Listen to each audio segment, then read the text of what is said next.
नमस्कार, आप सभी का स्वागत है आपके अपने YouTube चैनल अजीज एजुकेशन एमएस पर। आज साथियों हम लोग सीखने वाले हैं कि बैलेंस और अनबैलेंस यानी संतुलित और असंतुलित समीकरण को कैसे करते हैं। यहाँ से आपके बोर्ड एग्जाम मैट्रिक्स में 1 से 2 नंबर के क्वेश्चन ऑब्जेक्टिव में पूछी जाती है। संभावना रहती है कि कहीं सब्जेक्टिव में भी इसे पूछ ले तो हमें 2 नंबर मिलेगा। दूसरा, बैलेंस करने के लिए यदि हम सीख लेते हैं तो बहुत सारी समीकरण को सीख लेंगे तो हमारा सही संतुलित होगी समीकरण। अगर आप बैलेंस करने के लिए नहीं सीखते हैं तो समीकरण सही से नहीं बना सकते। तो आइए देखते हैं आज हम बैलेंस करने के लिए समीकरण को। हमारे पास संतुलित और असंतुलित समीकरण है। सबसे पहले आपको समझना है संतुलित लित समीकरण। संतुलित समीकरण जिसे बैलेंस इक्वेशन कहेंगे इंग्लिश में। बैलेंस इक्वेशन कैसे करते हैं? बैलेंस की बात किया जाए तो जब तत्व और परमाणु संख्या दोनों ओर समीकरण के समान हो, जैसे कि इसकी तत्व और परमाणु संख्या दोनों ओर समान हो। अभी ये समीकरण बना नहीं है, मैं इसको बनाऊंगा। तत्व और परमाणु संख्या की सहायता से ही हम लोग किसी भी समीकरण को लिखते हैं। जैसे H2 प्लस O2 से H2O जल बनेगा। अब H2O जल बना तो अब ये समीकरण को देखना है कि दोनों ओर समान बराबर है कि नहीं।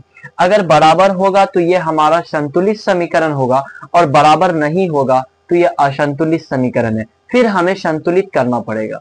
आपको सबसे पहले याद रहना चाहिए कि संतुलित समीकरण वैसा समीकरण जिसके तत्व और परमाणु संख्या दोनों ओर पूर्णतः बराबर हो, समान हो, उसे संतुलित समीकरण। यानी कि जितना इस साइड है उतना इधर भी होगा तो संतुलित होगा।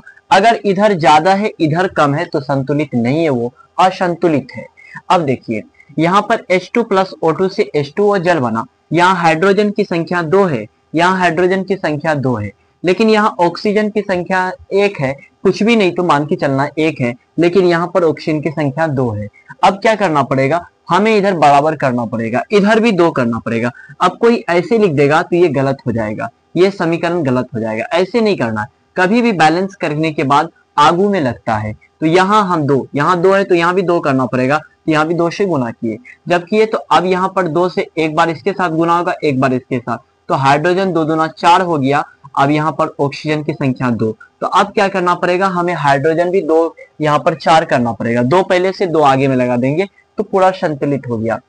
अगर इसी को बेसिक से देखा जाए तो बेसिक से सबसे पहले देखना इस ग्रुप पे हाइड्रोजन की संख्या कितनी है। तो कहेंगे सर हाइड्रोजन की संख्या है 2।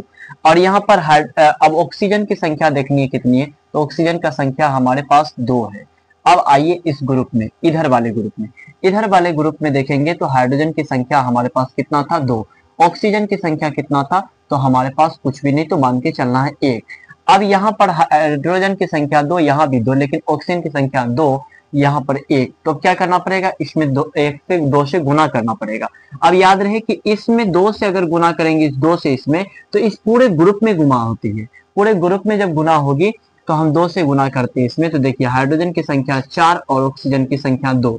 जब हाइड्रोजन की संख्या 4 हो गया तो अब ऑक्सीजन की संख्या 2। अब जो बन के आया वहां से 2 से गुना किया, जिसको गुना किया उसको आगे में लगा दिए तो पता चला हाइड्रोजन की संख्या 4। तो अब यहाँ भी हाइड्रोजन तो 4 करना पड़ेगा ना। तो अब 4 से करेंगे तो यहाँ भी हाइड्रोजन करना, कैसे? 2 से गुना इसमें भी करना पड़ेगा। इस तरह से बेसिक से बना सकते हैं। जैसे NaCl है, अब ये NaCl बनेगा। अब जैसे सोडियम प्लस Cl, जैसे कि Na प्लस Cl2, तो यहाँ क्या बनेगा? NaCl, sodium chloride. अब यहाँ पर देखना है सोडियम की संख्या 1 है, यहाँ भी 1 है, लेकिन क्लोरीन की संख्या यहाँ 2 है, यहाँ कितना है? 1 है, तो गड़बड़ है। अब इसे बैलेंस करना पड़ेगा। तो यहाँ पर आगे में हमको 2, यानी जितना इधर पुराना है उतना से गुना करना है। यहाँ पर 2 है तो इधर भी 2 पुराना पड़ेगा। तो अब 2 से गुना किया तो पीछे में नहीं लगेगा, यहाँ आगे लगाना है। तो आगे लगाना तो Na2NaCl। अब यहाँ पर सोडियम की संख्या 2 हो गया, क्लोरीन की संख्या 2 हुआ। तो अब ये 2 क्या करना पड़ेगा? इधर भी सोडियम को 2 करना पड़ेगा। तो इस सोडियम को 2 उठा के इधर ले आएंगे, इस प्रकार से। तो ZnO plus CO2 carbon dioxide से बनेगा ZnCO3, CO3 बनेगा। तो अब यहाँ पर देखना है कि कार्बन की संख्या कितनी है। ये हमारा एक संतुलित समीकरण है, यहाँ भी कार्बन की संख्या, यहाँ भी, तो ये हमारा संतुलित समीकरण है। इसमें कुछ भी नहीं करना है। उसके बाद हमारा इसकी बात क्या होता है? H2O2 की इसकी बात क्या है? तो ये HCl, यानी क्या बनेगा? HCl। अब यहाँ पर हाइड्रोजन की संख्या कितनी है? 1, यहाँ पर हाइड्रोजन की संख्या है 2। तो अब यहाँ पर क्या करना पड़ेगा, हमें 2 लगाना पड़ेगा। तो यहाँ आगू में लगा देंगे, तो यहाँ पर हमारा कितना हो गया, हाइड्रोजन की संख्या 2 और क्लोरीन की भी संख्या 2। इस प्रकार से हम संतुलित करने के लिए सीखते हैं। अब असंतुलित समीकरण जैसे कि हमारे पास मान लिया जाए कि असंतुलित समीकरण जैसे H2 प्लस O2 है, तो इससे क्या बनेगा, H2O। तो यहाँ पर देखिए जितना हाइड्रोजन इधर 2 है, इधर भी 2, लेकिन ऑक्सीजन की संख्या यहाँ पर कितना है, 2 है, यहाँ पर ऑक्सीजन की संख्या 1 है। तो ये क्या है, असंतुलित समीकरण। कैसा समीकरण, असंतुलित समीकरण। इस प्रकार से संतुलित और असंतुलित समीकरण को हम लोग बनाते हैं। अगर अच्छा लगे तो ज्यादा से ज्यादा शेयर करें और हमारे चैनल को आप सब्सक्राइब करें और आगे लोगों को शेयर करें ताकि अच्छे से अच्छे पहुंच सके और ज्यादा से ज्यादा आपको कंटेंट बेस्ड मिल सके। इसमें बहुत सारे बड़े बड़े समीकरण को लेकर के आएंगे।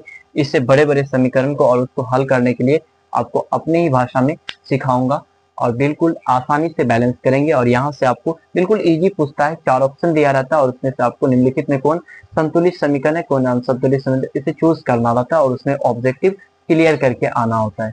इस तरह से हम लोग हल करेंगे। उम्मीद है कि आपको समझ आया। ज्यादा से ज्यादा शेयर करें और लाइक करें, सब्सक्राइब करें। ओके, मिलते हैं, टेक केयर, बाय। देखने के लिए थैंक यू।